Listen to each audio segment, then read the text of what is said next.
எல்லாருக்கும் வணக்கங்க. இன்னைக்கு மாடெல்லாம் குளிப்பாட்டியாச்சுங்க.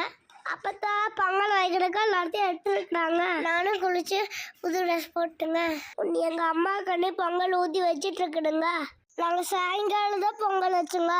நீ பெயிண்ட் அடிக்கலாம்னு அப்பையா கூப்பிட்டுருக்கேன்னு. ஆனால் அப்பையா கருப்பண்ணசாமி கோயிலில் சாமி கும்பிட்டு பெயிண்ட் அடிக்கலான்னு சொல்கிறாருங்க. இருட்டாயிடுச்சு, கும்பிட்டு வந்து தான் பெயிண்ட் அடிக்கணுங்க. இதுதான் எங்கள் மலைசாமி கருப்பண்ணசாமி கோயில். சாமி கும்பிட்டு உடனே பெயிண்ட் அடிக்கிறான்னு மாத்தனுங்க. அதுக்குள்ள அவையா பால் கொண்டு போயிட்டானுங்க. அதனால நாங்கள் மட்டும் அடிச்சுட்டு இருக்கணுங்க. ரெட் கலர் பெயிண்ட் அபிச்சு மாட்டுக்கு அடிக்க வச்சுக்கணுங்க. இப்போ ப்ளூ கலர் பண்ணிட்டு தான் அடிக்கிறோம். பெயிண்ட் அடிச்சுட்டு பட்டியல் சாமியும் கும்பிட்டுங்க. சக்கரை பொங்கல் சாப்பிட்ருங்க. எல்லாரும் வாங்கப்பா சாப்பிடலாம்.